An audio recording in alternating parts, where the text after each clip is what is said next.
Hi and welcome back to Love English. I'm Leila and today I'm going to help you with collocations again. That's right, this is the next part in our collocations series looking at common verbs that collocate with various nouns. Now, why have I chosen to create a series on collocations? Well, this is an area of English that you frequently make mistakes in. And of course, that really affects your fluency and how natural and native you sound. So, by looking at collocations in English, not only are we going to boost your fluency, but we're also going to broaden your vocabulary. And by learning collocations, you are learning English in chunks. You don't have to focus on single words or big grammar structures. Simply learning chunks of language can help you boost your vocabulary range instantly. So today we are looking at collocations with do. Previously, I looked at collocations with make, and I'll put a link to that video at the end of this one. We all know that you guys make a lot of mistakes with make and do. Make my homework, make a test. But how can you actually improve how you learn these collocations? Before we get started, I'm going to give you a few tips and tricks to help you learn collocations faster. But before we do get started, don't forget to click that subscribe button and of course follow us on Instagram, Facebook and Twitter. And you can also go to www.loveenglish.co.uk to learn more about me and Sabrah.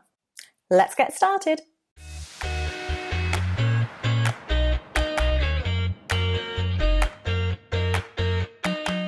So, how to learn collocations? As with anything, the first step is to be aware of them. So be aware when you are listening to someone speak or reading or watching a television series. Pay attention and listen out for these collocations. You may choose to focus only on one verb. For example, look at all the nouns that collocate with take, or even listen just for a specific noun and which verbs collocate with that noun. There are different ways to do it, but essentially you need to be active in your listening and reading. Pay attention and look for those collocations. Treat collocations as single blocks of language, as chunks, as phrases. And remember, it's not only verb-noun collocations, but there are a vast array of different collocations that you will come across.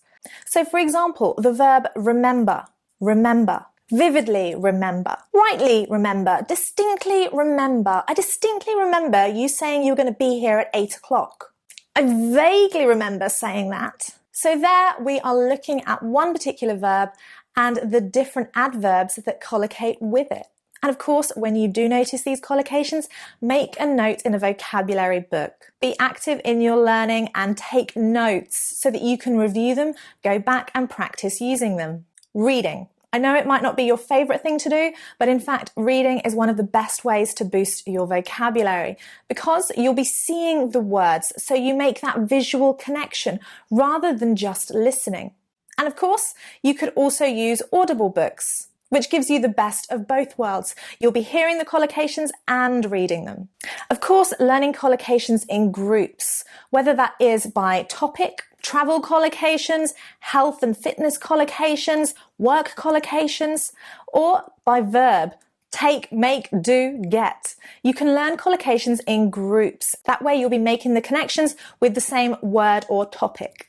So let's get started. Today we'll be looking at collocations with do, one of the most common verbs in the English language, but again, one that you frequently make mistakes with when it comes to collocations.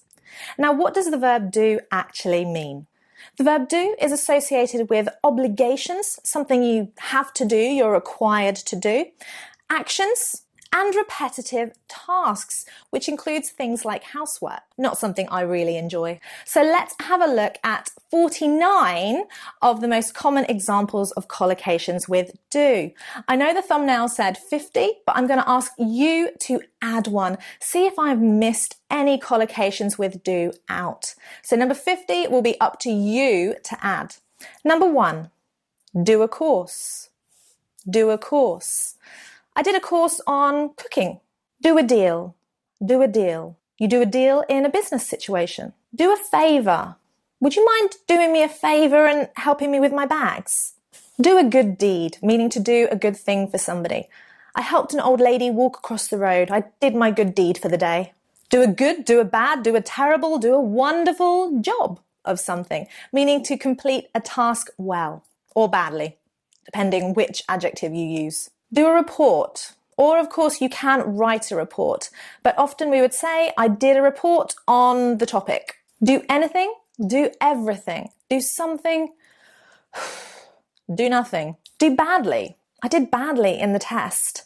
Do better. Do better. You can do better next time. In this case, we are looking at some good examples of adverbs that collocate with verbs. Remember that an adverb describes the action. It describes how you did the verb.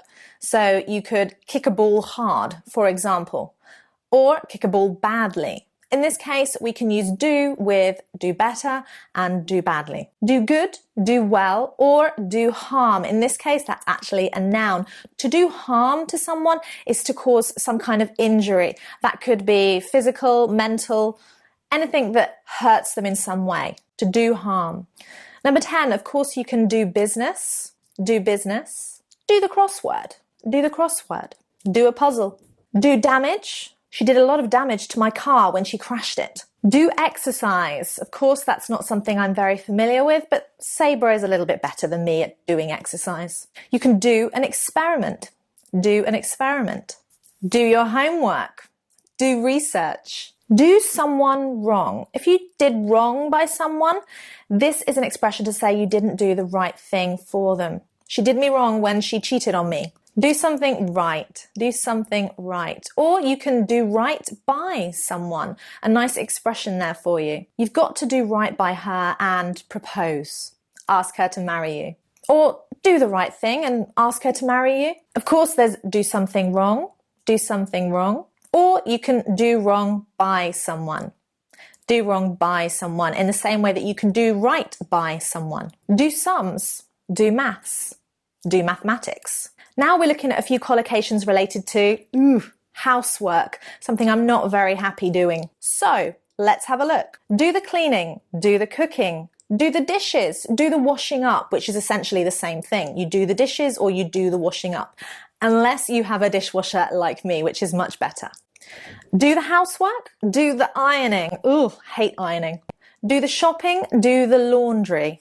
That means washing your clothes if you do the laundry. Or do the driving. For example, if you're going out with a group of friends, you would say, who is doing the driving? Do the maximum, do the minimum. Do the paperwork. Do your best, do your duty. Do someone's hair. Do your makeup. Do yoga. Do judo. Do karate. Do gymnastics. And even do stretches. That was a very poor stretch there. So those collocations are all looking at sports activities, something that you do, but usually on your own. You don't necessarily need to do it in a group, in a team. When you do something in a team, we would usually use the verb play. So play football, play basketball, play tennis. You're doing it with other people. Whereas do can be more of a solo activity. You don't need others to do it, but you can do it in groups. It's an activity. So that's it, 49 collocations with do. Some pretty common expressions and collocations there, but still ones that you may have previously got wrong. Now I want you to find number 50. Read a book, look at a magazine, or watch a television series and pay attention to collocations with do. Can you find number 50? Thank you so much for watching. I look forward to seeing you next time with more collocations. Next time we might be looking at take or get or have. So many collocations. Thanks for watching. Bye.